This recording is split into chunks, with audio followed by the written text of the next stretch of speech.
ইউনূস সরকার যদি নির্বাচন না দিত তাহলে সে প্রশ্নবিদ্ধ হতো। অতএব কারণ তাকেও কিন্তু পেশিবাদের মতন চলে যেতে হতো আন্দোলনের মুখে।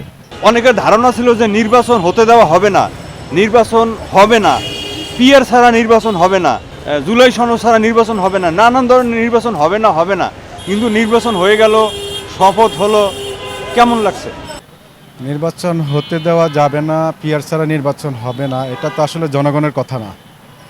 জনগণের যেটা আশা এবং আকাঙ্ক্ষা ছিল সেটা হচ্ছে যে 17 বছর তিনটি নির্বাচন হয়েছে, যে তিনটি নির্বাচনে জনগণ ভোট দিতে পারে নাই। জনগণ ছিল ভোট দেওয়ার জন্য আগ্রহ ছিল। আর যারা বলছে যে পিয়ার ছাড়া নির্বাচন হবে না, মানে ভোট হতে দেওয়া যাবে না অথবা নির্বাচন হতে দেওয়া যাবে না, তারা মূলত ছিল একটা এই পরবর্তী মানে পেশিবাদ আমলিকের দোসরেরই একটা অংশ। কারণ সেই অংশেরই কিন্তু পেশিবাদের মুখে যে ধরনের কথা ছিল, আমলিকের মুখে, আমলিক স্বৈরাচারের মুখে যে ধরনের ভাষা ছিল, সেই ভাষাটাই কিন্তু তারা প্রয়োগ করেছে। যারা 5 আগস্টের পরে বলছে যে মব সৃষ্টি করেছে, তাদেরকে বলা হয় মবতন্ত্র। এই মবতন্ত্ররা চেয়েছিল যে বাংলাদেশের প্রায় 80% 90% লোকদেরকে, জনগণকে আপনি মব সৃষ্টি করে জনগণের বাক স্বাধীনতাকে হরণ করে তাদের ভোট অধিকারকে হরণ করতে চেয়েছিল। কিন্তু সেই ষড়যন্ত্র যারা মোটামুটি সুশীল সমাজের কিছু বুদ্ধিজীবী জ্ঞানী ছিল, তাদের কারণে এবং জনগণের আশা আকাঙ্ক্ষার কারণে তারা সেই মব সৃষ্টি করে নির্বাচনে বাধা সৃষ্টি করতে পারে নাই এবং পিয়ার ছাড়া নির্বাচন হবে না। এটা আমলিকের দোসরেরই একটা অংশ ছিল। তারা এই কথা বলেছে যেন আমলিকরা আবার পুনঃপ্রতিষ্ঠিত করতে পারে। নির্বাচন জনগণের ম্যান্ডেট, জনগণ নির্বাচন চায়, সরকার দিতে বাধ্য হয়েছে। একটা দুর্লভ জিনিস, বেশ তো নিশ্চিত পাইয়ে দেওয়ার লোভ দেখিয়েও জনগণের ভোট পেল না, তারা সরকার গঠন করতে পারে নাই। জনগণ যে তাদের প্রত্যাখ্যান করছে, আর কারণটা কি? দেখেন, জান্নাত জাহান্নামের মালিক হচ্ছে একমাত্র আল্লাহ। এই তামাম পৃথিবীর সকল কিছুর মালিকই আল্লাহ, সকল মাখলুকাতের সৃষ্টিকর্তা হচ্ছে আল্লাহ। আমি একজন মাদ্রাসার ছাত্র, বাংলাদেশে বহুত আলেম রয়েছে, সেই আলেমরা কোরআন হাদিস সম্পর্কে ব্যাখ্যা দিবে, কিন্তু আমি মাদ্রাসার ছাত্র হিসেবে আমি একটা কথাই বলতে পারি যে আমি কোথায়ও কোরআন এবং হাদিসে অথবা ফিকাহ শাস্ত্রে কোথায়ও যে 4 মাযহাব তারা যে ফিকাহ শাস্ত্র গঠন করেছে, সেখানে কোথায়ও মানে কোনো দলকে ভোট দিলে, কোনো দলের সমর্থন করলে অথবা কোনো দলের লোকজন যদি বলে যে আমাকে ভোট দিলে জান্নাত পাবো, আমি এই ধরনের কোথায়ও কোনো বই পুস্তকে কোরআন এবং হাদিসে এবং ফিকাহ শাস্ত্রে কোথাও পাই নাই। আর আপনি আরেকটা জিনিস লক্ষ্য করেছেন, বাংলাদেশের জাতীয় মসজিদ হচ্ছে বাইতুল মোকাররম।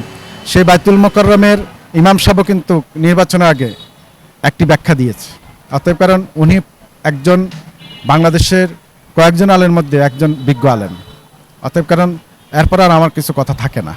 বিরোধী দলের 79 জন এমপি, 211 জন এমপি মন্ত্রীদের বিএনপির তীরের মতো সোজা করে রাখবো, তার এই বক্তব্যটাকে কিভাবে দেখছেন?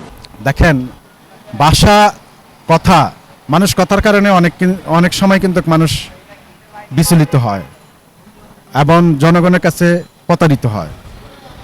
মুফতি আমির হামজা সাহেব প্রত্যক্ষ অঞ্চলে কিন্তু একজন কোরআন হাদিসের আলোচক হিসাবে কিন্তু মানুষ চিনত, কিন্তু যখন উনি নির্বাচন মাঠে গেছে, ওনার কিছু কথার কারণে, ওনার কিছু বিতর্কর কারণে উনি কিছু বিতর্ক মন্তব্য করেছে। যেমন উনি বলেছেন যে জামাতকে দাঁড়িপাল্লায় ভোট দিলে 18 কোটি জনগণ নামাজ পড়লে যে ছোয়াব পাবে, সেই ছোয়াব পাবে। এটা একটা শিরকের কথা বলছে। অত করে মুফতি আমির হামজারা অনেক কথাই বলবে, পেশিবাদের মতন আচরণ করলে জনগণ প্রত্যাখ্যান করতে সময় লাগবে না। আর 211 জন একটা বৃহৎ বিএনপি, বাংলাদেশ জাতীয়তাবাদী দল, যেখানে সরকার দল গঠন করেছে, আপনি বিরোধিতার ক্ষেত্রে বিরোধিতা করবেন, কিন্তু আপনি যদি বিশৃঙ্খলার জন্য বিরোধিতা করেন তাহলে সেটা যে কেউ করতে পারবে। অতএব কারণ আমি এই ধরনের কথাকে সমর্থন করি না। আমাদের যারা সংসদ সদস্য হয়েছে তারা রাজপথ থেকে আন্দোলন করে, সংগ্রাম করেই কিন্তু সংসদ সদস্য হয়েছে, জেল খেটেছে এবং সংগ্রামের মাধ্যমে 17 বছর তারা ভোটের অধিকারে এবং মানুষের ভোটের অধিকার নিশ্চিত করে তারা সংসদে গিয়েছে। আপনি সংসদে যদি বিগত 17 বছরও সংসদ দেখেছি, সেই সংসদের মতন যদি আপনারা ঝগড়া করতে যান তাহলে তো ঝগড়া করতেই পারবেন, ঝগড়া তো যে কেউ করতে পারে। অতএব করে আমি মুফতি আমির হামজাকে আমি বলবো, উনি একজন আলেম মানুষ, ওনার কথার মধ্যে কিন্তু ভাষাগত মিল থাকা উচিত, সৌন্দর্য থাকা উচিত। দেখেন, তারা তো বাংলাদেশের স্বাধীনতায় স্বীকার করতে চায় না। আপনি 21শে ফেব্রুয়ারি শহীদ মিনারে গেছে, উনি একজন বিরোধী দলের নেতা হিসেবে দায়িত্ব হিসেবে গেছে, কিন্তু বাংলাদেশের জনগণের মানে বাংলাদেশের স্বাধীনতা, এই সার্বভৌমত্ব দেশে উনি নাগরিক, সেই নাগরিক হিসেবে ওনাকে স্বীকার করা উচিত যে বাংলাদেশ একটি স্বাধীন রাষ্ট্র। উনি তো ওটা স্বীকারই করতে চান না। যারা স্বীকার করতে চান না আসলে তাদেরকে আমরা তো এটা বললে মত সৃষ্টি হয়ে যায়, কথা বললে অনেক কিছুই বলা যায়, কিন্তু তাদের মনে হয় বিবেক, সম্ভবত জ্ঞান, বুদ্ধি আমার মনে হয় অভাব আছে।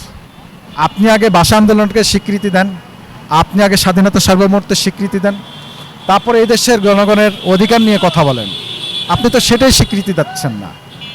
সে যেই দলের নেতারা দেশের স্বাধীনতা সার্বভৌমত্ব এবং ভাষা আন্দোলন স্বীকৃতি দিচ্ছে না, তারা এই দেশের গণতন্ত্র, এই দেশের মানুষের কি অধিকার নিয়ে কথা বলবে? এটা এই দেশের জনগণ তো মানে এই ব্যাপার নিয়ে যারা আছে তারা কেন আছে, কি কারণে তাদের সাথে থাকে, এটা আসলে দেখতে হবে। তাদের আয়ের উৎসটা কোথায়, তাদের অর্থনৈতিক উৎসটা কোথায়, তারা কি করে, কোথায় যায়, কাদের সাথে যোগাযোগ করে, এটা আসলে বাংলাদেশের সরকার এই তদন্তগুলি করা উচিত। বিশেষ করে যারা বট বাহিনী এবং উচ্ছৃঙ্খল করতে চায়, সমাজে মত সৃষ্টি করতে চায়, দেশের বিশৃঙ্খলা সৃষ্টি করতে চায়, তাদের ব্যাপারে বাংলাদেশ সরকারকে আমি অনুরোধ করবো যে তাদের ব্যাপারে সজাগ থাকা এবং তাদের পিছনে অবশ্যই গোয়েন্দা সংস্থার লোকজন লাগিয়ে দেওয়া।